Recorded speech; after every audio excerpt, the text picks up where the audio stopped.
Hello guys, welcome to our channel Rebirth Mistake Part 2. Chapter 6 Call Me Adhip. अधिप ने तनय को pillow फेंक के मारी तो तनय चीख पड़ा। अधिप को लगा शायद तनय को बहुत तेज लग गई और हुआ भी ऐसा ही था। तनय को अपनी गर्दन में बेतहाशा दर्द हो रहा था।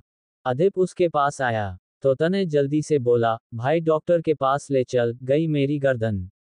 अदिप ने अपना सिर हाँ में हिलाया और तनय के साथ एक कदम ही आगे बढ़ा था कि तुरंत ही उसके दिमाग में उस लड़की का ख्याल घूम गया। वो उस लड़की को अकेले, वो भी ऐसी हालत में, छोड़ के कैसे जा सकता था। अदिप ने फिर कुछ सोचा और बॉडीगार्ड को बुला के तनय को उसके साथ भेज दिया।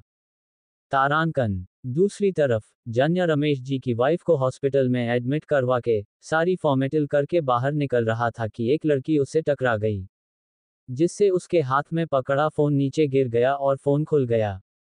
वो लड़की घबरा गई और जल्दी से नीचे झुक के फोन उठाने लगी और अपना सिर ऊपर करके जन्य को देख के मासूमियत से बोली, सॉरी सॉरी सॉरी सर, बहुत जल्दी में थी इसलिए ध्यान नहीं दिया, आप सामने से आ रहे हैं, प्लीज मुझे माफ कर दीजिएगा। जन्य उस लड़की को गुस्से में देख रहा था। वो लड़की जन्य का फोन जोड़ के खड़ी हुई और उसका फोन उसको देते हुए बोली, सॉरी सर। जन्य ने गुस्से में उस लड़की के हाथ से फोन लिया और बड़े कदमों के साथ बाहर निकल गया। जन्य के जाते ही वो लड़की मुस्कुरा दी। ये वही लड़की थी जो करण के घर पर थी। उस लड़की ने अपना फोन निकाला और किसी को कॉल करके बोली, मैंने अपना काम कर दिया, मैंने उस लड़के जन्य के फोन में माइक्रोचिप लगा दी है, अब वो जो भी बात करेगा हमको सुनाई देगा। दूसरे साइड से एक लड़का मयूर सिस्टम के सामने हॉस्पिटल की लाइव फुटेज में नीलिमा को देखते बोला, गुड नीलिमा, तुम सच में एक अच्छी जासूस हो। नीलिमा मुस्कुरा दी और बोली, मेरी तारीफ करना बंद करो और ये बताओ, अदिप का दूसरा दोस्त कहाँ है? उसको भी तो ट्रैक करना है। मयूर बोला, वो लड़का भी तेरे पास शिकार बनने आ रहा है। रुक वही। नीलिमा, क्या बात है, आज सबको हॉस्पिटल की जरूरत पड़ रही है। मयूर हंसते हुए बोला, तेरे हुस्न के आगे किसी को भी हॉस्पिटल की जरूरत पड़ेगी। नीलिमा सीरियस हो गई और बोली, अपनी लिमिट में रह के बात कर, समझा? ये बस मेरा काम है। मयूर, सॉरी यार, दिल पर मत ले। नीलिमा सीरियस टोन में बोली, चीफ से बात हुई? मयूर, हाँ चीफ हमारे काम से खुश है। नीमिला, हम भगवान का शुक्र है, हम उस लड़की को जहां पहुंचना चाहते थे वो खुद गलती से वहां पहुंच गई। मयूर, बात तो तूने सही कही, अच्छा हुआ वो लड़की मिस्टर अदिप को मिली, वरना चीफ हम दोनों को मार डालते। नीलिमा, हाँ अब हम इस जन्य के माध्यम से उस लड़की पर नजर रख पाएंगे। बाकी अदिप का दूसरा दोस्त भी आ जाए तो उसके फोन में भी चिप लगा दूं, फिर मेरा काम खत्म और तुम्हारा शुरू। मयूर, हम अब कहाँ जाओगी? नीलिमा, अब अपनी माँ के पास जाऊंगी, इतना समय हो गया अपनी माँ को नहीं देखा। मयूर, अच्छा और उस करण का क्या? नीलिमा, उस करण को तुम देख लेना, वैसे भी मैंने अपने सारे सबूत मिटा दिए हैं, वो करण मुझे नहीं ढूंढ पाएगा और जब तक वो लड़की मिस्टर अदिप के पास है, करण उसको नजरें उठा के भी नहीं देख सकता। मयूर, हम पर करण को हल्के में लेना सही नहीं होगा। नीलिमा चिढ़ते हुए बोली, उस गधे के बच्चे को मजबूरी में झेल रही थी, अपनी एक गलती की बड़ी कीमत चुकाई है। अभी उस करण के बच्चे को मार नहीं सकती, वरना हब्स के भूखे इंसान के टुकड़े कर देती। मयूर सिस्टम में हॉस्पिटल के बाहर के कैमरे की लाइव फुटेज देखते हुए बोला, अच्छा अच्छा चल गुस्सा मत हो, तने भी आ गया हॉस्पिटल, जाओ अपना काम करो और निकलो इस शहर से, करण तुम्हें मारने के लिए पागलों सा ढूंढ रहा है। नीलिमा ने ओके बोल के फोन रखा और जल्दी से फिर सिम निकाल के तोड़ दिया। तब तक तनय अपनी गर्दन में हाथ रख के हॉस्पिटल के अंदर आया और डॉक्टर के पास चला गया। नीलिमा ने तनय को देखा और मास्क लगा के तनय के पीछे चली गईं। तारांकन। दूसरी तरफ जन्य जैसे बाहर आया उसने अपना फोन डस्टबिन में डाल दिया और अपनी कार में बैठ के दूसरा फोन निकाल के किसी को कॉल करते हुए बोला, हॉस्पिटल में जो लड़की मुझसे टकराई वो मुझे जल्द से जल्द चाहिए। बोल के जन्य ने कॉल कट कर दिया। जब नीलिमा नीचे झुक के जन्य का फोन उठा रही थी तो उसने अपने गले से चुन्नी जबरदस्ती सरका के नीचे कर दी थी, जिससे झुकने की वजह से उसका क्लीवेज जन्य को दिख सके और जन्य की नजरें वहां अटक जाए और वो जल्दी से उसके फोन में चिप लगा सके। जन्य को नीलिमा की इसी हरकत पर बहुत गुस्सा आया था। वो इसीलिए उसको गुस्से में घूर के देख रहा था, लेकिन जन्य हॉस्पिटल में कोई तमाशा नहीं चाहता था, इसलिए शांत था। लेकिन जन्य जानना चाहता था नीलिमा ने ऐसा क्यों किया, और नीलिमा थी कौन, क्या मकसद था इसके पीछे। कहीं ये कोई अदीप के दुश्मन का काम तो नहीं, जो उसके जरिए अदीप तक पहुंचना चाहता हो। जन्य खुद बॉडीगार्ड एजेंसी चलाता था और बॉडीगार्ड को ये ट्रेनिंग दी जाती है वो कभी लड़की की सुंदरता में न उलझे। इसलिए नीलिमा पकड़ी गई थी, वरना उसने खेल अच्छा खेला था। जन्य ही अदीप की सारी सिक्योरिटी सिस्टम देखता था, और ये जन्य के लिए थोड़ी परेशानी वाली बात थी। कोई उसके फोन में चिप लगा रहा है, मतलब उस इंसान को पहले से पता था जन्य हॉस्पिटल आने वाला है, मतलब कोई उनके ऊपर नजर रख रहा है। लेकिन ये कैसे हो सकता है? उसके सिक्योरिटी सिस्टम को ब्रेक करना बहुत मुश्किल है। कुछ तो गलत है, उसको पता करना होगा। जन्य सोच में डूबा कार चला रहा था। तारांकन। दूसरी तरफ नीलिमा ने तनय के फोन में भी चिप लगा दी थी। तनय के फोन में चिप लगाना आसान था। तनय की गर्दन की नस अपनी जगह से हिल गई थी, जिससे उसको गले में पट्टा बंधवाना पड़ा था, और उसके लिए जब वो बेड पर लेटा तो उसका फोन टेबल पर था और नीलिमा नस बन के मास्क लगाए डॉक्टर के पास ही खड़ी थी, जिसने मौका देख के तनय के फोन में चिप लगा दी थी। तारांकन। अदीप हॉल में बैठा टेंशन में अपना पैर हिला रहा था। अदीप ने अपने सारे सोर्स लगा के उस लड़की के बारे में पता लगाने की कोशिश की थी कि वो लड़की कौन है, लेकिन उस लड़की के बारे में कुछ पता नहीं चला। यहाँ तक कि अदीप ने पुलिस स्टेशन में भी पता किया था, कहीं किसी ने उस लड़की की मिसिंग कंप्लेन तो नहीं लिखाई, लेकिन उस लड़के के बारे में एक सुराग नहीं मिला। एक तो अदीप परेशान इस बात से था कि किसी ने कैसे इस लड़की की याददाश्त मिटाई होगी, ये हिप्नोटिज्म तो बिल्कुल नहीं है। फिर कैसे? ये एक चीज अदीप के लिए सबसे बड़ा चैलेंज बन गई थी। वो पता लगाना चाहता था, उस लड़की की याददाश्त कैसे गई और उसको वापस कैसे लाया जा सकता। अदीप सोच रहा था कि उसको उस लड़की के चीखने की आवाज आई।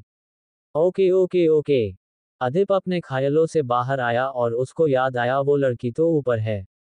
अदीप जल्दी से ऊपर आया और डोर ओपन करने लगा कि एक बार फिर उसका दिल धड़क उठा। उसके दिमाग में वही बात घूमी कि पता नहीं वो लड़की किस हाल में होगी। पर अदीप के पास कोई रास्ता नहीं था। अदीप ने फिर अपने आप को तैयार किया, जैसे किसी जंग के लिए अपने आप को तैयार कर रहा हो। अंदर से वो लड़की अभी तक ओके ओके ओके चिल्ला रही थी। अदीप ने अपनी आंखें बंद की और गहरी सांस लेकर नजरें नीचे करके अंदर आया, तो वो लड़की बेड पर ब्लैंकेट के नीचे वैसे ही लेटी थी जैसे वो उसको छोड़ के गया था। अदीप के फेस पर बड़ी सी मुस्कान आ गई, जैसे उसने बहुत बड़ी जंग जीत ली हो। वो जल्दी से उस लड़की के पास आया, तो वो लड़की अदीप को देख के चुप हो गई। अदीप उसके पास बैठ गया और उसके सिर पर टैप करते हुए बोला, तुम मेरी सबसे अच्छी सब्जेक्ट हो, तुम वही करती हो जो मैं कहता हूँ, मेरे अगेंस्ट बिल्कुल भी नहीं जाती, तुम मुझे बहुत अच्छी लगी। तुम अगर ऐसी ही रही, तो मेरी लाइफ की सबसे बड़ी प्रोजेक्ट होगी तुम, और साथ में इंटरेस्टिंग भी। अदीप बोल रहा था लेकिन वो लड़की कुछ नहीं समझी। अदीप फिर वही बेड पर रखी अपनी टी शर्ट उठा के उस लड़की से बोला, ये टी शर्ट इसको ध्यान से देखो, तुमने ऐसी ही टी शर्ट सुबह पहनी थी ना। वो लड़की अदीप की बात समझते हुए बोली, ओके ओके। अदीप, तो अब फिर से तुमको इसको वैसे ही पहनना है जैसे सुबह पहना था, ठीक है? वो लड़की फिर बोली, ओके ओके। अदीप, ठीक है, ये लो, उठो और इसको पहन लो। अदीप का बोलना था कि वो लड़की अपने ऊपर से ब्लैंकेट हटाने लगी। अदीप ने जल्दी से उसके हाथ पकड़ ले और उसको घुरते हुए बोला, तुमको बहुत जल्दी नहीं रहती है। वो लड़की अदीप को देखने लगी। अदीप उस लड़की को घूरते हुए बोला, तुम बस मेरी सब्जेक्ट हो, समझी? तुमको मेरे ऑर्डर फॉलो करने हैं, पर जब मैं ओके बोलूं तब अपने मन से कुछ भी करने की कोशिश की तो बाल काट दूंगा तुम्हारे। अदीप उस लड़की पर गुस्सा कर रहा था, पर उसका कोई फायदा नहीं था, उस लड़की को तो कुछ समझ ही नहीं आ रहा था। अदीप ने उस लड़की का हाथ छोड़ा और पलट के बोला, अब पहनो। और पलटे हुए ही हाथों से एक्शन करने लगा, जिससे वो लड़की टी शर्ट पहन सके। अदीप ने फिर 2 मिनट बाद कहा, पहन ली। पर वो लड़की बिना अदीप के होठ देखे समझ ही नहीं पाती थी वो क्या बोल रहा है, तो जवाब क्या देती। इसलिए वो कुछ बोली नहीं। अदीप चीड़ के आंखें नीची किए पलटा और बोला, पहन लिया। वो लड़की तुरंत बोली, ओके ओके। अदीप ने नजरें उठा के उस लड़की को देखा तो उसका दिल एक बार को फिर धड़क गया। वो लड़की बिल्कुल किसी खरगोश के जैसे लग रही थी। इत्तेफाक से अदिप ने उसको वाइट टी शर्ट ही दे दी थी और टी शर्ट की कैप उसके सिर को कवर किए हुई थी और साइड से उसके बाल बाहर थे। वो लड़की बहुत क्यूट लग रही थी, हालांकि अदिप की टी शर्ट में वो पूरी तरह कवर हो जाती थी। उसको देख के ऐसा लगता था जैसे उसके ऊपर किसी ने कपड़े का थान डाल दिया हो, पर उसकी क्यूटनेस ही बहुत थी उसको आकर्षक बनाने के लिए। वो थान जैसे कपड़े में भी भला की खूबसूरत लगती थी। अदिप उस लड़की को एकटक देख रहा था कि वो लड़की भी बेड के ऊपर खड़ी अदिप को ही देख रही थी, जैसे वो अदिप के कुछ बोलने का इंतजार कर रही हो। पर अदिप कुछ नहीं बोला तो वो लड़की बोली, ओके ओके। अदिप अपने सेंस में आया और अपनी आंखें छोटी कर ली। वो लड़की हर चीज में बस ओके ओके बोलती थी तो अदिप को अच्छा नहीं लगता था। अदिप को लगने लगा था उसका नाम ही जैसे ओके हो गया हो। ये लड़की किसी भी काम के लिए उसको बुलाती थी तो ओके ओके बोलती थी। अब अदिप इतना ज्यादा ओके नहीं झेल सकता था। अदिप बेड के पास आया और उस लड़की से बोला, मेरा नाम अदिप है समझी, यू कॉल मी अदिप। उस लड़की को समझ नहीं आया, तो अदिप उसको इशारे से समझाते हुए बोला, मेरा नाम अदिप है, तुमको अगर मुझे बुलाना हो तो बोलना अदिप, समझी। उस लड़की ने अपने होंठ हिलाए और अदिप का नाम बोलने की कोशिश करते हुए बोली, पादिप। अदिप ने अपनी आंखें बड़ी कर ली और उस लड़की के सिर पर टिपली मारते हुए बोला, मेरा नाम ढंग से लो समझी, वरना मुंह तोड़ दूंगा। वो लड़की शांत पड़ गई। अदिप फिर बोला, बोलो, मेरा नाम क्या है? लड़की फिर कोशिश करते हुए बोली, पदिप। अदिप ने अपना सिर पकड़ लिया और बोला, तुम उल्लू की प्रजाति की हो, तुम रहने दो, अब तुम मुझे बॉस बोलना, ओके, कॉल मी बॉस। अदिप जल्दी जल्दी बोल गया, तो वो फिर नहीं समझ पाए और नासमझी से अदिप को देखती रहीं। अदिप फिर धीरे धीरे बोला, मैंने तुमको बचाया है, तुम मेरी सब्जेक्ट हो, तुमको मेरे सारे ऑर्डर फॉलो करने हैं, और जो ऑर्डर देता है वो बॉस होता है, तो तुम मुझे बॉस कहना, ओके। वो लड़की बोली, ओके। अदिप, गुड, अब बोलो बॉस। उद्धरण चिन्ह। वो लड़की समझते हुए बोली, पदीप बॉस। अदिप ने उस लड़की को पकड़ के हवा में उठा के अपने सामने किया और गुस्सा करते हुए बोला, ओनली बॉस, दोबारा मेरा नाम गलत लिया तो पंखे के ऊपर बैठा दूंगा। वो लड़की हैरानी से अदिप को देख रही थी। अदिप ने उसको बच्चों के जैसे हवा में उठाया हुआ था। उस लड़की का वजन बिल्कुल ना के बराबर था, ऊपर से उसकी हाइट अदिप के सामने इतनी कम थी कि पूछो मत। अदिप अपना सिर नीचे किए किए थक जाता था, इसलिए जब अदिप को गुस्सा आता था तो वो उसको गोद में उठा के अपने सामने करके फेस टू फेस बात करता था। वो लड़की अदिप को देख रही थी कि पता नहीं उसके दिमाग में क्या आया और प्यार से बोली, बॉस। अदिप शांत पड़ गया और उस लड़की को देखने लगा। वो लड़की अपनी छोटी छोटी मासूम सी आंखों से अदिप को देख रही थी। वो लड़की अदिप के थोड़ा पास ही थी जिससे उसके बाल अदिप के फेस से छू रहे थे। अभी तक अदिप गुस्से में था तो उसने ध्यान नहीं दिया था, पर अब उस लड़की के मुंह से बॉस सुन के पता नहीं क्यों उसका दिल फिर धड़क उठा था। उस लड़की की आवाज में एक अलग कशिश थी। अदिप की धड़कनें उस लड़की के एहसास से इतनी बढ़ गई कि अदिप ने बिना सोचे समझे उस लड़की को ऐसे ही छोड़ दिया। वो लड़की धम से नीचे गिरी और चीख पड़ी। अदिप की आंखें बड़ी हो गई। वो तुरंत नीचे बैठा और उस लड़की को उठा के बेड पर खड़ा किया और उसको इधर उधर घुमा के देखते हुए बोला, तुम ठीक तो हो? अदिप ऐसे रिएक्ट कर रहा था जैसे वो लड़की बोल ही देगी। उसको कहीं लगी है कि नहीं, या उसके ऐसे देखने से उसको उस लड़की की चोट दिख हो जाएगी। क्या अदिप के दिल में बनने लगी है उस लड़की के लिए जगह? क्या जन्य पकड़ पाएगा नीलिमा को? कौन है ये चीफ? क्या उस लड़की को जानबूझकर अदिप के पास भेजा गया है? पर क्यों? चैप्टर 7, सर आपकी अभी नई शादी हुई है। अदिप उस लड़की को इधर उधर घुमा के देख रहा था और वो लड़की भी रबड़ की गुड़िया के जैसे अदिप के घुमाने पर घूम रही थी, कि अचानक से अदिप की नज़र उस लड़की की नज़रों से टकराई, जो उसको ही ध्यान से देख के समझने की कोशिश कर रही थी अदिप ये कर क्या रहा है। अदिप ने तुरंत उस लड़की को घुमाना बंद कर दिया और उस लड़की को देखने लगा। वो लड़की अदिप को इतनी मासूम नज़रों से देखती थी कि अदिप उसमें खोसा जाता था। अदिप उस लड़की को देख रहा था कि उसका फोन बजा। अदिप अपने ख्याल से बाहर आया और उस लड़की को छोड़ के फोन देखा, तो उसके पापा गिरीश जी का कॉल था। अदिप ने तुरंत कॉल पिक की तो दूसरे साइड से गिरीश जी बोले, बेटा तू नाराज है क्या? अदिप परेशान सा बोला, नहीं पापा, आप ऐसे क्यों बोल रहे हैं? गिरीश जी, बेटा एक बार भी बहू को लेकर नहीं आया, ये डॉक्टर्स भी मुझे घर जाने नहीं देते। मैं भी अपनी बहू के साथ कुछ पल रहना चाहता हूँ। अदिप का दिल भारी हो गया और वो उस लड़की को देखते हुए बोला, पापा मैं आपकी बहू के साथ आ ही रहा था, मुझे भी आपसे जरूरी बात करनी थी। गिरीश जी खुश होते हुए बोले, बेटा जल्दी आ जाओ। अदिप ने बस हम्म बोल दिया। गिरीश जी ने कॉल कट कर दिया। तो अदिप भी फोन रख के उस लड़की को देखने लगा। वो कैसे उस लड़की को गिरीश जी से मिलवाएगा? ये सबसे बड़ी प्रॉब्लम थी। अगर वो लड़की नॉर्मल लड़की होती तो अदिप पैसों से, नहीं तो डरा के, कैसे भी उस लड़की से अपने पापा के सामने एक्टिंग करवा लेता, पर ये लड़की सबसे अलग थी। अदिप को इतनी देर से शांत देख के वो लड़की अपने आप ही बोली, बॉस।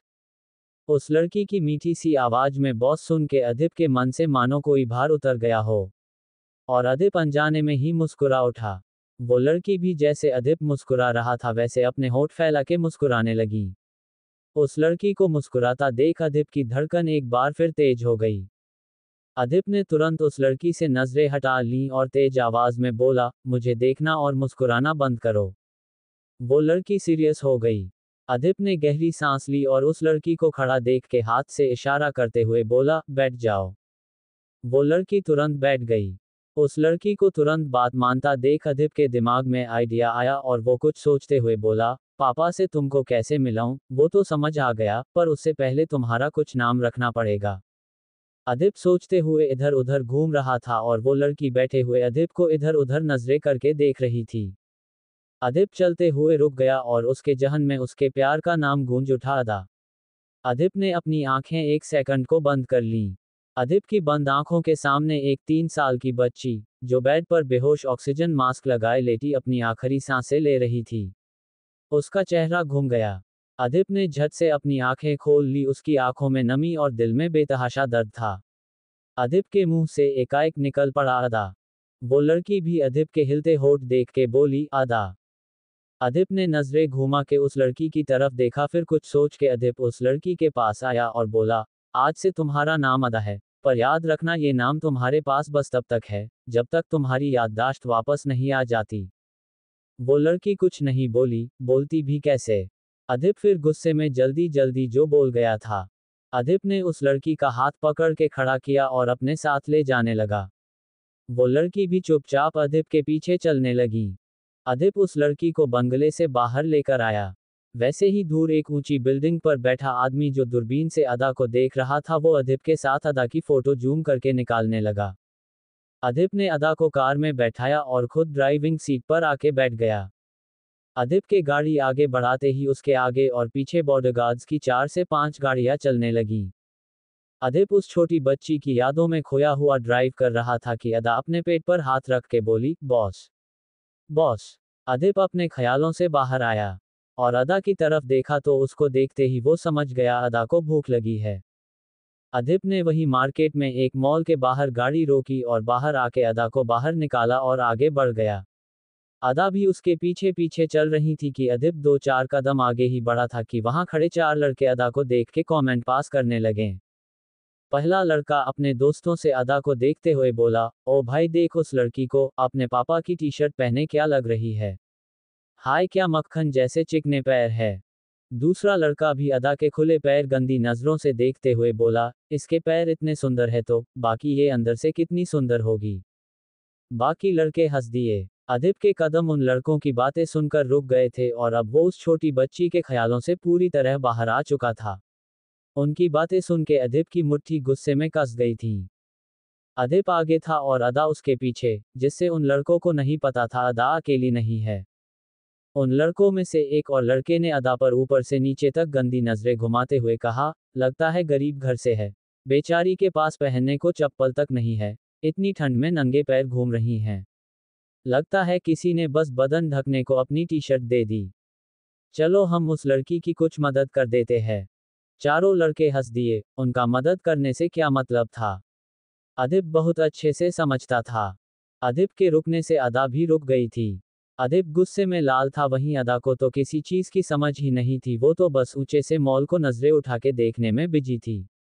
वो लड़के अदा के पास आए और उसके शोल्डर पर हाथ रखने के लिए अपना हाथ आगे बढ़ाते हुए बोले, हे बेबी हमारे साथ। वो इतना ही बोले थे कि अदिप गुस्से में पलटा और वो लड़का अदा को हाथ छुआ भी पाता उससे पहले ही अदिप ने पलक झपकते उस लड़के का हाथ पकड़ के कोहनी से तोड़ दिया था। वो लड़का दर्द में चीखते हुए पीछे हो गया। अदा भी अपनी आंखें बड़ी किए उस लड़के को देख रही थी।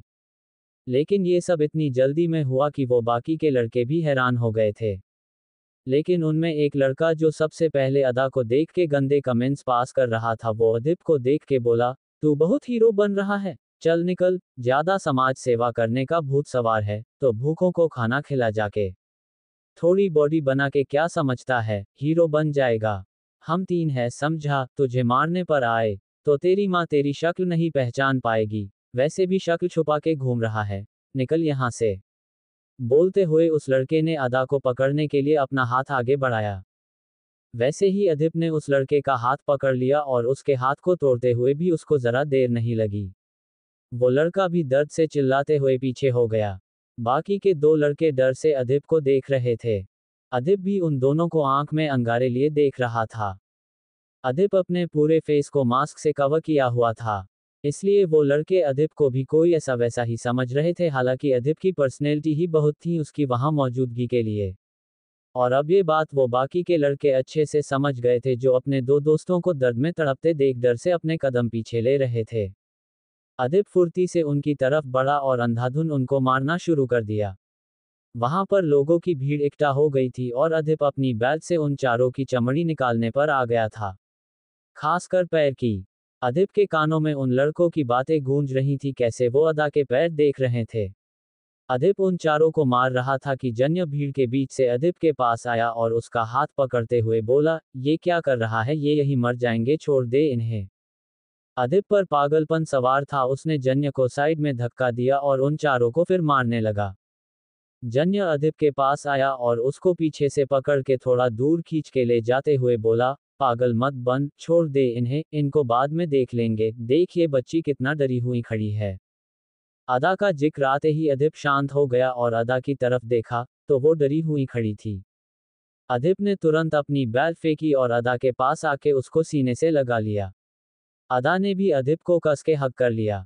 जन्य ने दोनों को देखा, फिर वहां खड़े लोगों को जो वीडियो बना रहे थे। जन्य अदिप के पास आया और बोला, तू बच्ची को लेकर जा। अदिप ने नजरें तिरछी करके जमीन पर पड़े चारों लड़कों को गुस्से में देखा। तो जन्य बोला, तू जा, मैं देख लूंगा इनको। अदिप फिर कुछ नहीं बोला और अदा को गोद में उठा के मॉल के अंदर ना जाके गाड़ी के पास आ गया। अदिप ने अदा को गाड़ी के अंदर बैठाया और उसके नाजुक से पैर देखने लगा। उसके पैर गंदे हो गए थे और ठंड से लाल भी पड़े हुए थे। अदिप को थोड़ा बुरा लगा, वो अपने ख्यालों में, अपने दर्द में इतना खो गया था कि उसने अदा के ऊपर ध्यान ही नहीं दिया था। अदिप ने अदा के गाल पर हाथ रखा और प्यार से बोला, तुम यही रुको, मैं आता हूं। उद्धरण चिन्ह।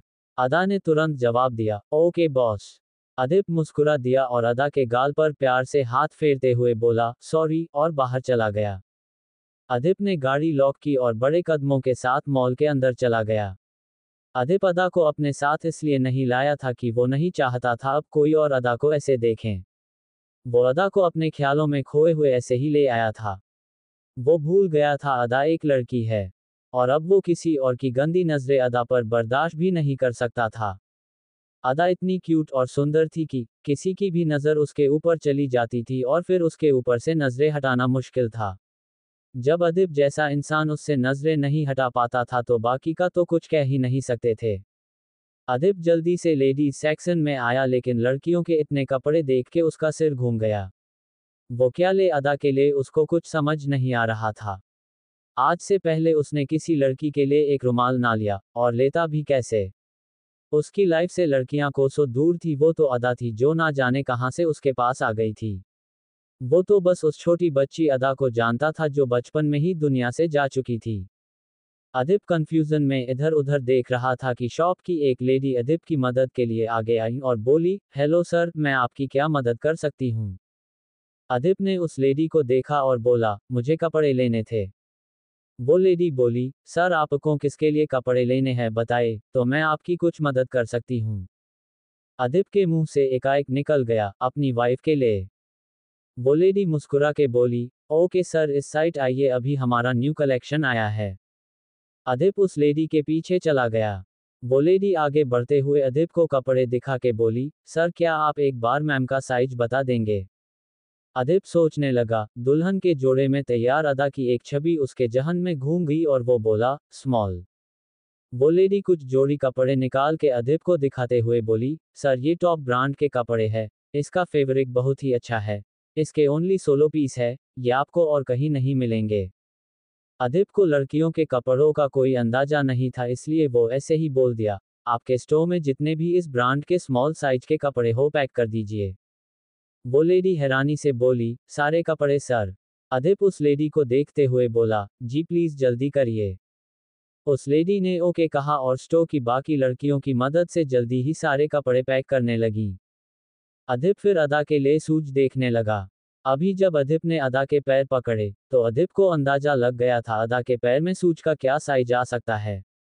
अदिप ने वहां उस साइज के जितने भी सूज थे सब पैक करवा ले। अदिप बिल करने के लिए खड़ा था कि वो लेडी सारे बैग्स पैक करके बोली, सर कुछ और। अदिप ने नो कहा और पेमेंट के लिए अपना कार्ड दिया कि एक लड़की जल्दी में लॉन्जरे सेट इनवेयर काउंटर पर आए और बिल काउंटर पर बैठे लड़के से बोली, सर प्लीज इसको पहले बिल कर दो। उस लड़की ने लॉन्जरे सेट आगे बढ़ाते हुए बोला था, जिससे अदिप की नज़र के सामने वो आ गई और अदिप के दिमाग में तुरंत आया, अदा को भी तो इन सब चीज़ों की ज़रूरत पड़ेगी। उसने तो बस कपड़े लिए अंदर पहनने के लिए। अदिप के माथे पर परेशानी की लकीरें आ गई। कपड़े तक तो ठीक था, पर वो वैसे कपड़ों की शॉपिंग कैसे करें। सोचते ही अदिप के माथे पर पसीना आ गया था। ये थोड़ा नहीं बहुत ज्यादा था उसके लिए। अदा भी इस बारे में कुछ नहीं जानती होंगी, तो वो अदा को भी नहीं ला सकता। अभी तक अदा ने उसकी टी शर्ट पहनी थी तो कुछ समझ नहीं आ रहा था, लेकिन जब वो लड़कियों वाले कपड़े पहनेगी तो उसको जरूरत पड़ेगी। अदिप ने अपने माथे पर हाथ रख लिया और रफ करने लगा। उस लेडी ने अदिप को नोटिस किया और बोली, सर आपको कुछ और भी लेना है क्या। अदिप उस लेडी को देखने लगा, लेकिन उसके मुंह से कुछ निकला नहीं। वो लेडी शायद अदिप की उलझन समझ गई थी, इसलिए मुस्कुरा के बोली, सर आप अपनी वाइफ का साइज बता दीजिए, मैं हेल्प कर देती हूँ। अदिप की आंखें बाहर आ गई। साइज, वो भी इस चीज का। अदिप का गला सूख गया। उसको पानी की जरूरत महसूस हो रही थी, ताकि वो पानी पी के इस बात को अपने अंदर कर सके। अच्छा है उसने मास्क लगाया हुआ है, वरना तो वो शर्म से नजरें भी ना उठा पाता। वो लेडी अदिप को शांत देख के बोली, सर आपकी अभी नई शादी हुई है। अदिप ने बस अपनी पलकें झपका दी। वो लेडी मुस्कुरा के बोली, तभी होता है सर, अभी न्यू न्यू है, हमारे पास बहुत से ऐसे कस्टमर आते हैं। अब तो अदिप को खांसी आने लगी थी, पर उसने अपने आप को खांसने से रोक लिया। अदिप का दिल कर रहा था या तो वो किसी गड्ढे में घुस जाए या फिर उस लेडी को घुसा दे। वो लेडी उससे इतना ओपन होकर कैसे बात कर ले रही थी, जबकि अदिप तो उससे नजरें तक नहीं मिला पा रहा था। अदिप के जहन में बस अदा चल रही थी। उसको अदा के ऊपर गुस्सा आ रहा था। अदा की वजह से ही उसको ये सब करना पड़ रहा था। अदिप मन में ही गुस्सा कर रहा था कि वो लेडी अदिप से बोली, सर आप यहाँ स्टॉप में लड़कियों को देख लीजिए, आपकी वाइफ किसके जैसी दिखती है, मैं फिर आपकी मदद कर पाऊंगी। अदिप इस बार अपने आप को खांसने से रोक नहीं पाया। उसके तोते उड़ चुके थे। उसने अपने साथ एक लड़की को रखा हुआ है, इतना काफी नहीं है क्या। अदिप ने गहरी सांस ली और जल्दी जल्दी बोला, नो थैंक्स, मैं अपनी वाइफ को ही ले आऊंगा। आप मेरा बिल कर दीजिए। उद्धरण चिन्ह। चैप्टर 8, मेरे कपड़े गीले हैं, कुछ तो करो। अदिप बिल करा के बड़े कदमों से ऐसे भागा जैसे नहीं भागा तो ये धरती फट जाएगी और वो उसमें समा जाएगा। ये अदिप के लिए फर्स्ट टाइम था जो उसके साथ ऐसा कुछ हो रहा था, या वो ऐसा अजीब सा फील करके भाग रहा हो, वरना लोग तो बस उसके नाम से ही डर के कांपते थे। पर पहली बार उसके दिल में किसी चीज को लेकर बेचैनी हुई थी। ये अदा की वजह से था। बस अदा ठीक हो जाए, वो हर एक चीज का बदला लेगा उससे। सोचते हुए अदिप अपनी गाड़ी में आया और जल्दी से सीट से सिर लगा के बैठ के एक चैन की सांस लेने लगा। पर अदा उसको ही ध्यान से देख रही थी। अदिप को बंद आंखों से भी अदा की नजरें अपने ऊपर महसूस हो रही थीं। अदिप ने आंखें बंद किए हुए ही कहा, मुझे घूरना बंद करो, वरना मैंने तुमको घूरा तो आंखें बाहर आ जाएगी तुम्हारी। अदिप बोल रहा था, लेकिन अदा फिर भी उसको ही देख रही थी। और देखती भी क्यों न, बेचारी को भूख जो लगी थी। अदिप ने अपनी आंखें खोली और अदा की तरफ देखा तो उसका मुरझाया फेस देख के ही समझ गया, अदा को भूख लगी है। अदिप ने अदा से नजरें हटाए और एक बैग से खाने का बॉक्स निकाल के ओपन करके अदा के सामने करते हुए बोला, खाओ। अदा ने कोई रिस्पॉन्स नहीं दिया। अदिप को फिर याद आया, अदा तो खाना कैसे खाते हैं जानती ही नहीं है। तो लाचार होकर अदिप ने ही अदा के मुंह में निवाला बना के रखना शुरू कर दिया। अदा चुपचाप खाने लगी। अदिप ने अदा को खाना खिला के पानी पीने को दिया। तो अदा को बोतल से पानी कैसे पीते हैं पता ही नहीं था। अदिप ने उसको गिलास से पानी पीना सिखा दिया था पर बोतल से वो कैसे पानी पिए पता नहीं था। अदा शांति से पानी की बोतल को देख रही थी। अदिप समझ गया था अदा क्यों पानी नहीं पी रही, इसलिए वो अपने मुंह में पानी की बोतल लगा के थोड़ा पानी पी के बोला, ऐसे पीना। अदा बोली, ओके बॉस। अदिप ने अपना सिर हिला दिया और दूसरी पानी की बोतल ढूंढने लगा अदा को देने के लिए। अब वो अपना झूठा पानी तो अदा को देने से रहा और ऊपर से पानी पीता तो अदा ठीक से पानी नहीं पी पाती। अदिप बोतल ढूंढ ही रहा था कि अदा जिसको जोर से प्यास लगी थी उसने अदिप के हाथ से बोतल ली और जिस तरह से अदिप ने बोतल को पकड़ा था वैसे पकड़ के जिस जगह अदिप ने बोतल में मुंह लगाया था उसी जगह मुंह लगा के पानी पीने लगी। अदिप हैरानी से आंखें बड़ी करे अदा को देख रहा था। ये लड़की थी या कॉपी मशीन। अदा बहुत प्यासी थी, पानी मुंह में लगाते ही एक सांस में सारा पानी पी लेना चाहती थी। लेकिन बोतल एक हाथ से पकड़ने की वजह से उसके हाथ से फिसल गई और पानी उसकी नाक में चला गया। अदा ने मचल के बोतल छोड़ दी और खांसने लगी, सारा पानी उसके ऊपर गिर गया था। अदिप ने अपना सिर ना में हिलाया और जल्दी से उसके सिर को ठोकते हुए बोला, नकल के लिए भी अक्ल की जरूरत होती है, जो तुम्हारे पास बिल्कुल भी नहीं है। ठीक से बोतल पकड़ती तो आराम से पानी पी पाती, पर नहीं, तुमको तो कॉपी करना है मुझे। ये सब अदिप ने चिढ़ के अदा से कहा था। पर अदा को क्या फर्क पड़ना था, वो तो हमेशा हर बात पर न्यूट्रल ही रहती थी। अदिप अदा से दूर हुआ तो उसका ध्यान अदा की पहनी टी शर्ट पर गया, जो पानी से पूरी गीली हो गई थी और उसकी बॉडी से चिपक गई थी। ऊपर से वाइट टी शर्ट होने की वजह से गीलेपन से बॉडी का स्ट्रक्चर साफ समझ आ रहा था। अदिप ने अपनी नजरें फेर ली और फिर आंखें बंद करके सोचने लगा, वो कैसे अदा को कपड़े पहनाए। एक टी शर्ट पहनाना बहुत आसान था पर लड़कियों के कपड़े, उफ, जैसी लड़कियां उलझी उलझी होती है वैसे ही उनके कपड़े, पर कपड़े तो चेंज करने ही थे। वो अदा को ऐसे गिरीश जी के सामने ले जा नहीं सकता था। अब तो अदा के कपड़े भी गीले हो चुके थे। गिरीश जी को पक्का उसके ऊपर शक हो जाएगा। अदिप ने सोचते हुए अपनी आंखें खोली और एक नजर अदा को देखा जो गीले कपड़े की वजह से कांप रही थी। अदिप ने तुरंत हीटर ऑन कर दिया और फिर सोचने लगा, वो क्या करें, कैसे इस चैलेंज से बाहर आए।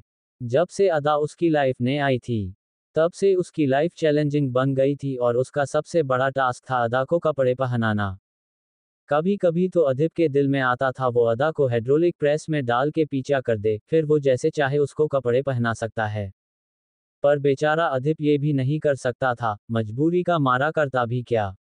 उसको चैलेंज लेने का शौक था और अदा उसके लिए उसकी लाइफ का सबसे बड़ा चैलेंज बन गई थी। अदिप को कुछ समझ नहीं आया तो वो अपना सिर स्टीयरिंग पर मारने लगा। अदिप के दिमाग में बहुत सी चीजें घूम रही थीं। उसने क्या सोचा था अदा को लेकर कि जो उसने अपना कॉलेज में प्रोजेक्ट अधूरा छोड़ा था वो अदा की वजह से अब पूरा हो जाएगा। गिरीश जी को भी बहू मिल जाएगी और जब अदिप का काम पूरा हो जाएगा तब वो अदा को जाने को बोल देगा। वैसे भी वो शादी में विश्वास नहीं रखता और अदा तो वैसे है ही नासमझ है, और जब अदा की याददाश्त वापस आ जाएगी तो वो उसको नहीं बताएगा कि वो उसकी वाइफ है और जाने को बोल देगा। इससे उसको लाइफ टाइम किसी लड़की को नहीं झेलना पड़ेगा। एक ही अदा से उसके सारे काम हो जाएंगे। अदिप ने बहुत दूर तक सोच रखी थी लेकिन उसकी लाइफ अदा के कपड़ों पर आके लटक गई थी। लड़कियां लड़कों जैसी क्यों नहीं हो सकती। कितना अच्छा होता अगर दोनों सेम होते तो फिर तो अदिप को इतना स्ट्रगल नहीं करना पड़ता, कम से कम कपड़ों वाली प्रॉब्लम तो ना आती। अदिप अपना सिर मारते हुए सोच रहा था कि अदा ने अचानक उसके माथे पर हाथ रख लिया। अदिप रुक गया और अदा को देखने लगा। अदा के दांत ठंड से किटकिटाने लगे थे और वो अदिप को अपनी लाचार नजरों से देख रही थी, जैसे नजरों से ही बोलने की कोशिश कर रही हो, मेरे कपड़े गीले हैं कुछ तो करो। अदिप ने अदा की नजरें पड़ी फिर सोचने लगा, अब वो क्या करें। अदा को ऐसे लड़कियों वाले कपड़े पहना नहीं सकता, दिक्कत फिर अंदर वाले कपड़ों की फंसेगी। वो खुद तो खरीदने से रहा और अदा को तो कुछ पता ही नहीं है, तो उससे उम्मीद ही छोड़ दो। अदिप उसको अंदर भी लेकर नहीं जा सकता कि सेल्स गर्ल अदा को देख के उसके साइज के कपड़े तो दे देगी, पर अदा पहनेगी कैसे। यहाँ उसकी बस एक टी शर्ट पहनाने में जान सुखी जा रही है, वो अदा को वैसे कपड़े कैसे पहनाएगा। अदिप ने कुछ सोचते हुए अपना सिर झटका और अपने गाल थपथपाते हुए बोला, अदिप ये तू क्या सोच रहा है, तू ऐसा कभी नहीं कर सकता। इंसान की बॉडी को चीरना अलग है, और किसी लड़की को कपड़े पहनने में मदद करना। नो नो नो वे। बोलते हुए ही अदिप ने फिर लाचारी से अपना सिर सीट से लगा लिया और बोला, पर यार कुछ तो सोचना पड़ेगा, इसको तो अंदर भी नहीं ले जा सकता कि किसी सेल्स गर्ल की मदद से इसको कपड़े पहना दूं। बोलूंगा क्या सबसे, ये 17 साल की लड़की बच्ची बन चुकी है, इसको कपड़े तक पहनने नहीं आते। सब तुझे ही पागल समझेंगे। अदिप अपने आप से ही सवाल जवाब कर रहा था कि अदा अपनी कपकपाती आवाज में बोली, बॉस। अदिप का दिल धक से हुआ, उसने तुरंत अदा की तरफ देखा, जो ठंड से बुरी तरह कांप रही थी, और कांपती भी क्यों ना, बाहर इतनी ठंड थी। ऊपर से उसने गीली टी शर्ट पहन रखी थी। अदिप से अदा को ऐसे देखा नहीं गया। उसने तुरंत गाड़ी से सारे पर्दे ओपन कर दिए। गाड़ी के ग्लास वैसे ही ब्लैक थे, बाहर से अंदर कोई कुछ नहीं देख सकता था, फिर भी अदिप अदा को ऐसे कपड़े कैसे चेंज करने को बोलता। और ना ही अदा को मॉल के अंदर ले जाने का कोई फायदा था। वो अदा को जेंट्स टॉयलेट में ले नहीं जा सकता था और खुद गर्ल्स टॉयलेट में जा नहीं सकता था। वो अगर सोचता कि घर वापस जाए, तब तक अदा को ठंड पकड़ लेती। अदिप ने कुछ सोचा और उसके फेस पर मुस्कान आ गई, उसने जल्दी से सारे बैग उठाए और उसमें कपड़े देखने लगा। जल्दी ही अदिप को जो चाहिए था उसको वो मिल गया। अदिप ने अदा के पहनने के लिए बिना बटन वाला ट्राउजर पैंट निकाला और ऊपर पहनने के लिए डार्क कलर का टॉप, और उसके ऊपर पहनने के लिए ओवरकोट। अदिप ने पहले ट्राउजर लिया और अदा के सामने करते हुए बोला, ये पैंट देखो, मैंने भी ऐसा पहना है। अदा अदिप की पैंट को देखने लगी। अदिप ने अपनी आईब्रो सिकोड़ ली और अदा का फेस पकड़ के अपने सामने करते हुए बोला, मुझे देखा तो आंखें निकाल लूंगा, ये पैंट देखो समझी।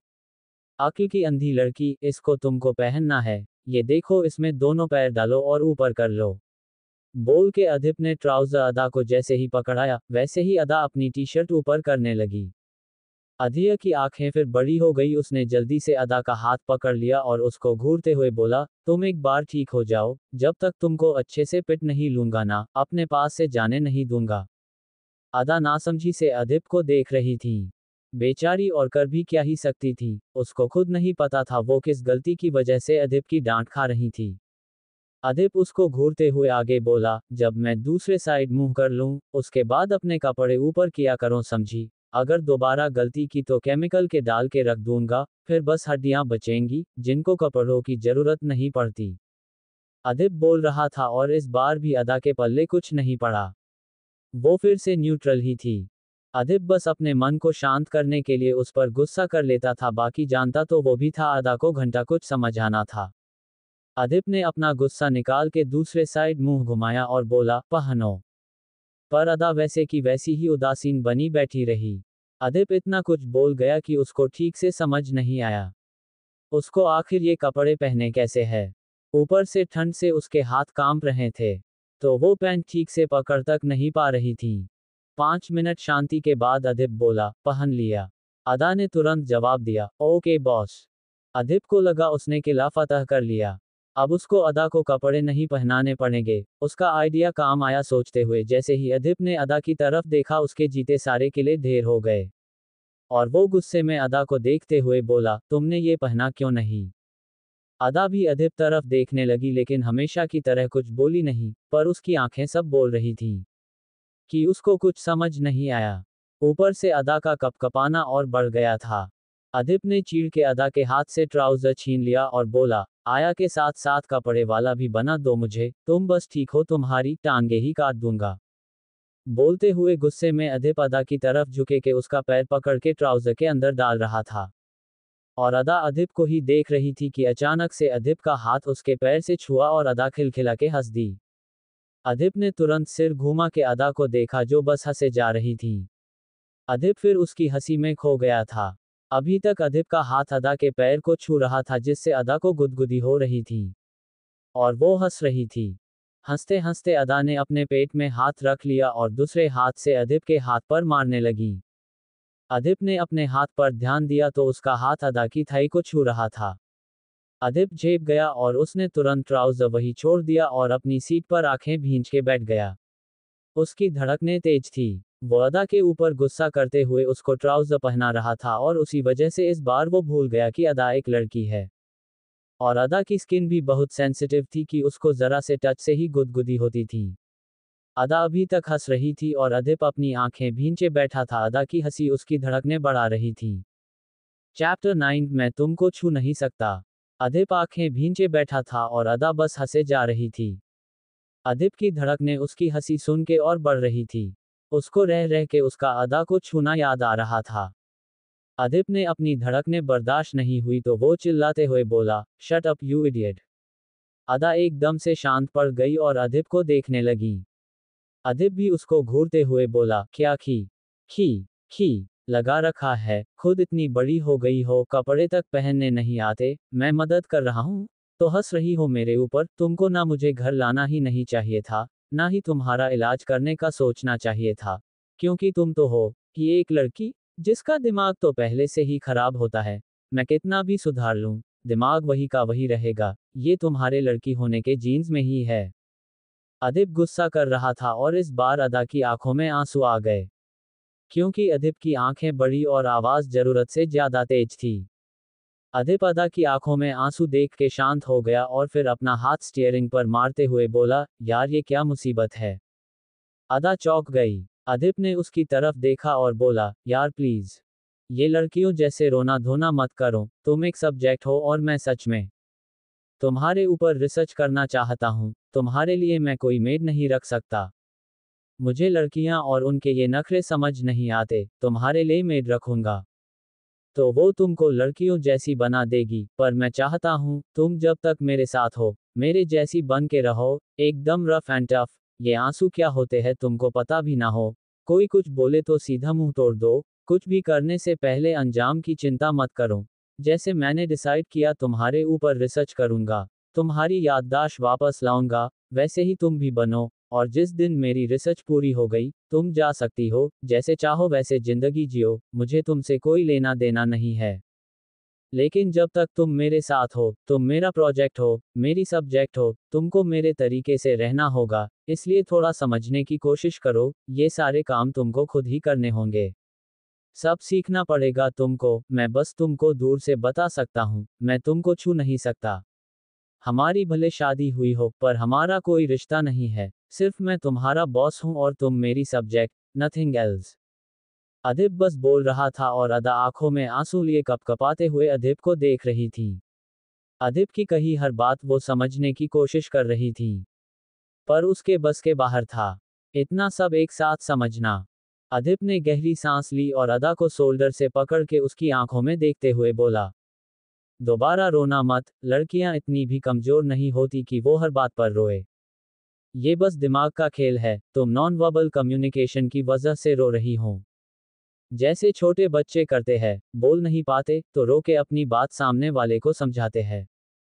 लेकिन तुम बोल सकती हो तो बोलने की कोशिश करो, रो के नहीं, बोल के अपनी बात को एक्सप्रेस करो। मेरी बातें तुम्हारे दिमाग में हिट कर रही है और तुम्हारा दिमाग तुम्हारे नर्वस सिस्टम के न्यूरोट्रांसमीटर को संकेत दे रहा है और तुम रो रही हो।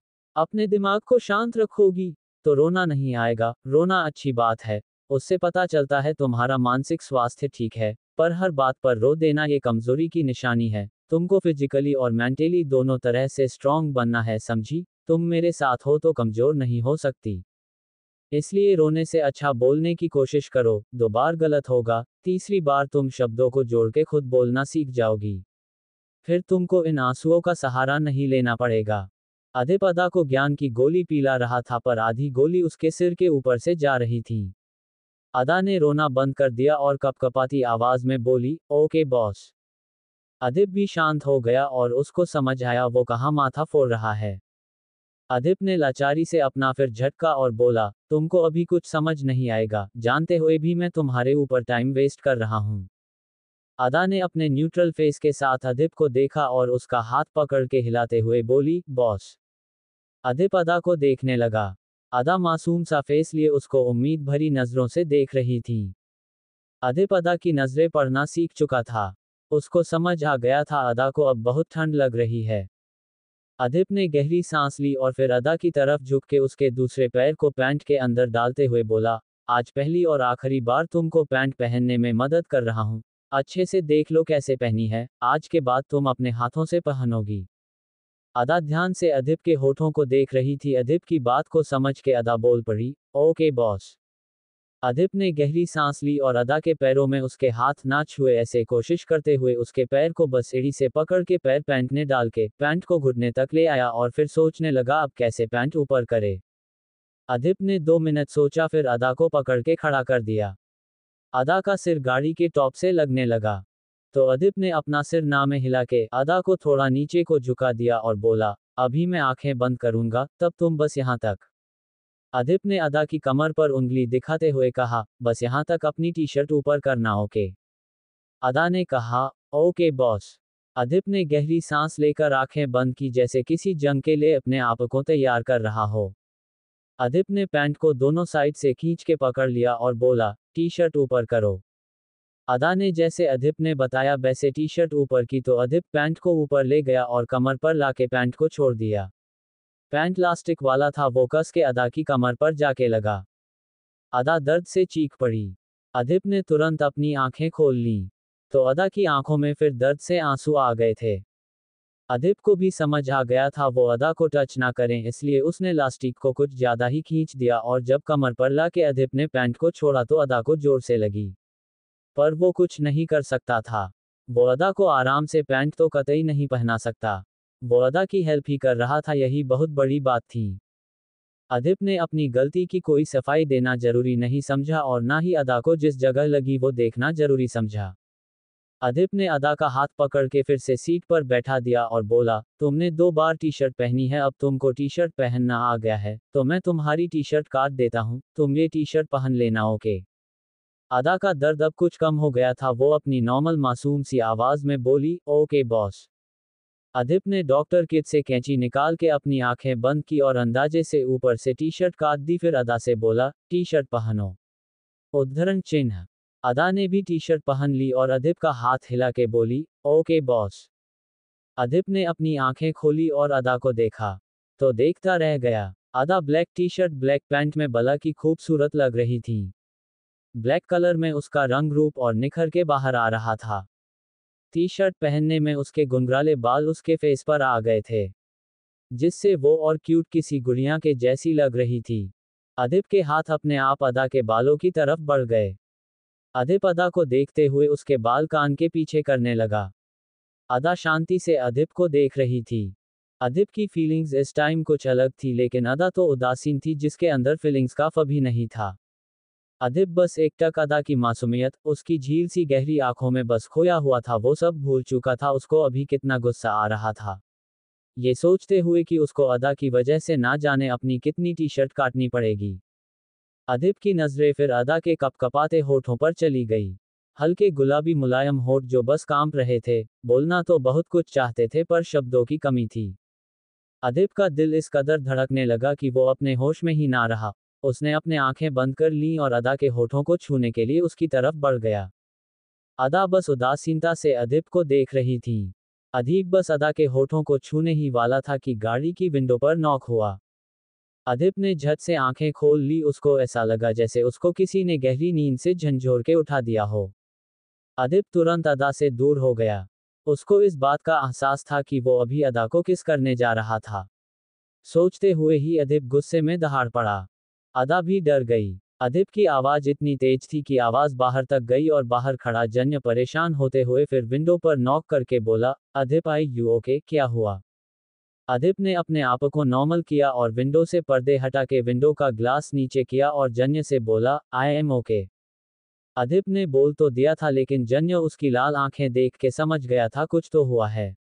लेकिन जन्य ने अभी अदिप से कुछ भी पूछना सही नहीं समझा।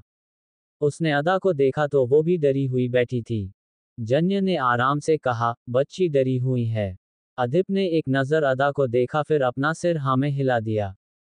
जन्य भी बात को समझते हुए कि शायद अदा ने अदिप की बात नहीं समझी होगी, तो अदिप को गुस्सा आ गया होगा, सोच के जन्य ने बात को छोड़ के अपनी बात कही, अंकल का 2 बार कॉल आ चुका है।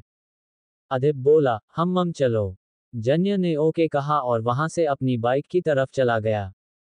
अदिप ने भी ग्लास ऊपर किए और अपने पास रखे ओवरकोट को उठा के अदा को पहना दिया और अदा की कमर में फंसी टी शर्ट काट के निकाल दी। अदिप ने इस दौरान अदा से एक बार भी नजरें नहीं मिलाई थी। अदा भी हमेशा की तरह उदासीन ही थी। कुछ ही देर में अदिप हॉस्पिटल पहुंचा गया। जन्य उसकी गाड़ी के आगे बाइक से था। वैसे तो जन्य अदिप के साथ ही रहता था, लेकिन आज उसको शक था कोई उन सब के ऊपर नजर रखे है, इसलिए वो अदिप की सिक्योरिटी के लिए आगे था। अदिप गाड़ी से बाहर आया और अदा को भी आके बाहर निकाल के उसको ऊपर से नीचे तक देखने लगा। कहीं अदा के कपड़े कुछ गड़बड़ तो नहीं है, या फिर वो कुछ अजीब दिख रही हो। अभी तक अदिप का गुस्सा शांत हो चुका था, या फिर यूं कहे उसको गिरीश जी के सामने जाना था, इसलिए उसको अपने आप को नॉर्मल तो करना ही था। अदिप अदा को ऊपर से नीचे तक देख रहा था कि जन्य उसके पास आया और बोला, क्या हुआ चल। अदिप ने अपना सिर हाँ में हिलाया और अदा को पकड़ के पीछे घुमा दिया और उसको पीछे से देखने लगा। जन्य को समझ नहीं आया अदिप क्या कर रहा है, लेकिन अदिप अदा को इसलिए ऐसे देख रहा था क्योंकि अदा का थोड़ा कपड़ों का प्रॉब्लम था। अदिप नहीं चाहता था अदा कहीं से भी कुछ भी अजीब लगे जिससे अदा को कोई भी गंदी नजरों से देख पाए। वैसे तो अदिप ने अच्छे से सोच लिया था जब तक ठंडी चल रही थी तब तक वो अदा को कपड़ों के ऊपर फुल लेंथ ओवरकोट पहना के रखेगा। जब तक ठंड कुछ कम होगी शायद तब तक अदा कुछ चीजें समझने लगे, तो वो खुद अपना ध्यान रख सकती है। अदिप ने अदा को ऊपर नीचे आगे पीछे हर तरफ से चेक किया और गहरी सांस लेते हुए अदा से बोला, हम सब ओके है। अब तुम ध्यान से सुनो, अंदर मैं अपने पापा से मिलने जा रहा हूँ, तुम उनके सामने कुछ भी मत बोलना, समझी। अदा, ओके बॉस। अदिप, ओके बॉस भी मत बोलना, और जब मैं तुम्हारी तरफ देखूं, तो ऐसे हाथ जोड़ के बस 2 मिनट के लिए खड़ी हो जाना। अदा, ओके बॉस।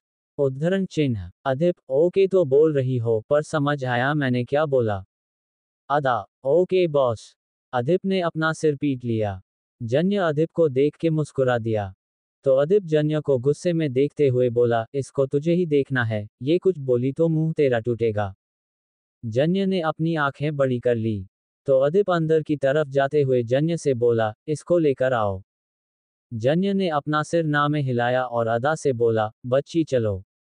अदा जन्य को देखने लगी, लेकिन जन्य उसके लिए अनजान था, इसलिए उसको समझने में उसको दिक्कत आई। तो जन्य अदा की उंगली पकड़ते हुए बोला, बच्ची मैं अदिप का दोस्त हूं, तुम मेरे साथ चल सकती हो। अदा ने जन्य के होठों को हिलते हुए देखा और उसकी बात को समझ के उसके साथ चल दी। चैप्टर 10 वो अब मेरे किसी काम की नहीं।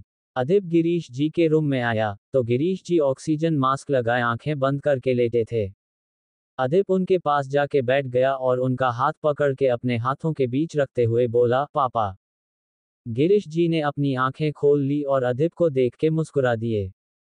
अदिप भी मुस्कुरा दिया। गिरीश जी ने अपने कांपते हाथों से अपना ऑक्सीजन मास्क हटाया और अदिप के पीछे एक नजर देख के बोले, बहू नहीं आई। अदिप सीरियस हो गया और बोला, पापा आए है, बाहर है। गिरीश जी, बाहर है? क्यों? तुम उसको अंदर क्यों नहीं लाए? अदिप, वो पापा मुझे आपसे पहले बात करनी थी। गिरीश जी परेशान होते हुए बोले, कैसी बात? सब ठीक तो है ना? अदिप, पापा प्लीज आप टेंशन मत लो, सब ठीक है। बस मुझे आपको कुछ बताना था। गिरीश जी और परेशान हो गए और लंबी लंबी सांसें भरते हुए बोले, बताना है? कहीं तुमने शादी का झूठा नाटक तो नहीं किया? अदिप ने जल्दी से गिरीश जी के मुंह पर ऑक्सीजन मास्क लगाया और बोला, पापा मैंने आपसे कोई झूठ नहीं बोला, मैंने शादी की है, प्लीज आप ऐसे परेशान मत हो, आपको पता है मैं आपको परेशान नहीं देख सकता। गिरीश जी ने अपनी पलकें झपकाए और फिर अपना ऑक्सीजन मास्क हटाने लगे। तो अदिप उनका हाथ पकड़ के बोला, पापा प्लीज पहले मेरी बात सुन लीजिए। गिरीश जी ने अपनी पलकें झपका दी। अदिप गहरी सांस लेते हुए बोला, पापा मैंने शादी की है, पर नैना से नहीं। गिरीश जी की आंखें बड़ी हो गई और वो अपना मास्क हटाते हुए बोले, क्या? नैना से नहीं? तो किससे की? तुम तो किसी लड़की को जानते तक नहीं हो, या फिर शादी का नाटक कर रहे हो? ताकि बस मैं खुश हो जाऊं। अदिप, पापा मैंने शादी की है, आप पहले मेरी बात तो सुन लीजिए। गिरीश जी, शादी की है ना, तो बहू कहाँ है? पहले मुझे बहू से मिलना है, उसके बाद तुम्हारी कोई बात सुनूंगा। अदिप ने गहरी सांस ली और जन्य को आवाज दी। जन्य अदा को लेकर अंदर आया। तो गिरीश जी अदा को देख के हैरान हो गए।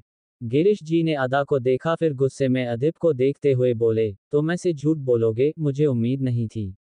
पता तो मुझे पहले से था, तुम अपना मन मार के बस मेरी खुशी के लिए नैना से शादी कर रहे हो, लेकिन नैना को छोड़ के तुमने इस बच्ची के साथ शादी का झूठा नाटक करने का सोचा है।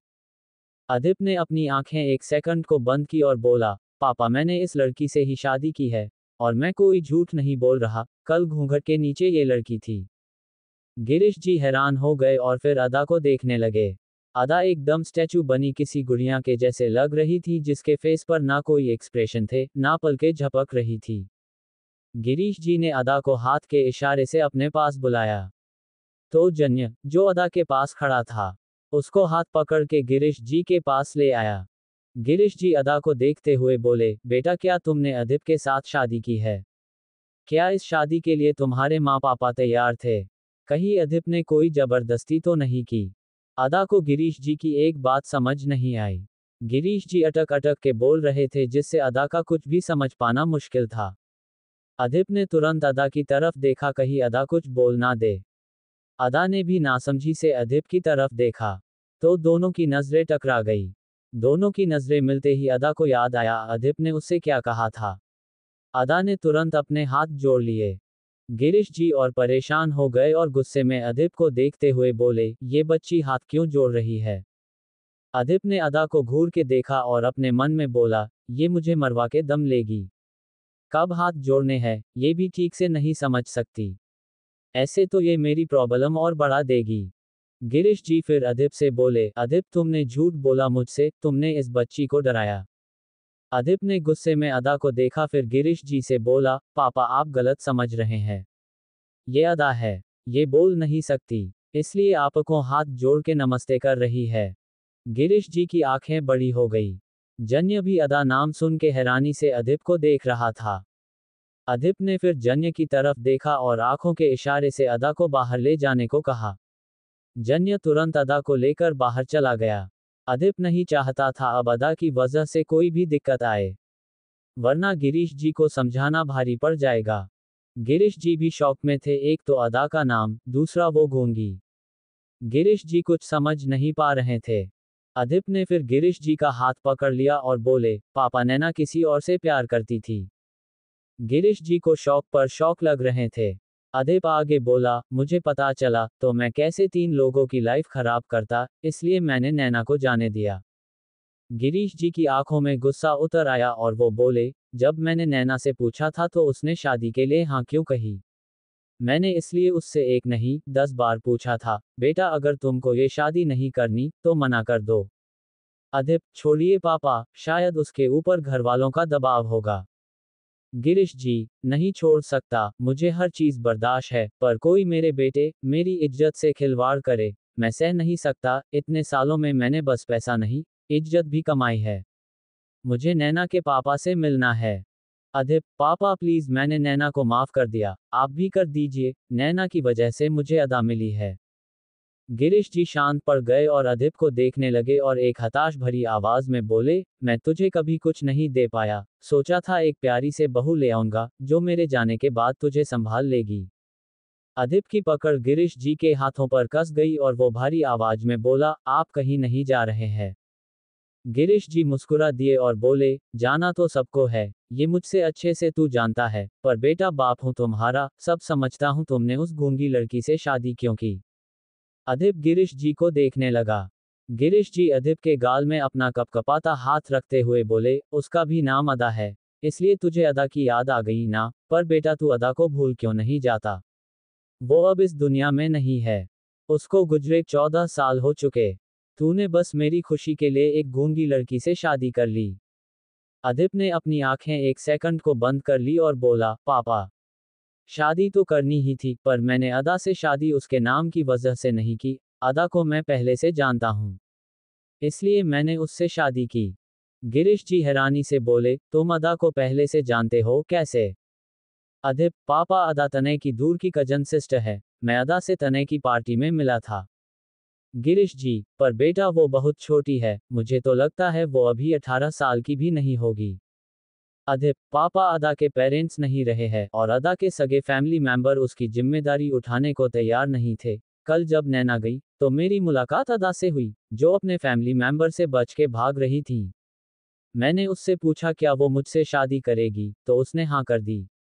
मैंने कोई जबरदस्ती नहीं की उसके साथ। गिरीश जी, पर बेटा वो बोल नहीं सकती। अधिप, पापा उसकी किसी एक्सीडेंट में आवाज गई है, उसका इलाज चल रहा है, वो कुछ समय में बोलने लगेगी। गिरीश जी, बेटा क्या तुम इस शादी से खुश हो? अधिप जी, पापा मुझे बस आपकी खुशी चाहिए, आप खुश है? गिरीश जी, बेटा मैं तो बस तुम्हारी खुशी, तुम्हारे अकेलेपन को दूर करने के लिए चाहता था कि मेरे जाने से पहले तुम्हारे जीवन में कोई आ जाए, पर ऐसा कुछ होगा, ये नहीं सोचा था। खुश हूं कि तुमने शादी कर ली, लेकिन अब चिंता भी सता रही है। अधिप ने गिरीश जी को सांत्वना देते हुए कहा, पापा सब अच्छा है, अदा बहुत अच्छी लड़की है। गिरीश जी ने बस अपनी पलकें झपका दी, लेकिन उनका दिल नहीं माना। उनके पास समय बहुत कम था। वो बस भगवान के भरोसे अपनी सांसें ले रहे थे।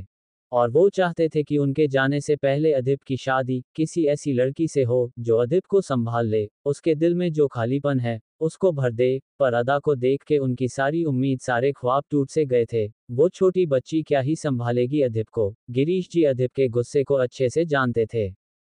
अधिप भले उनके सामने शांत और समझदार था, पर असल में अधिप अपने गुस्से में कुछ भी कर गुजरता था।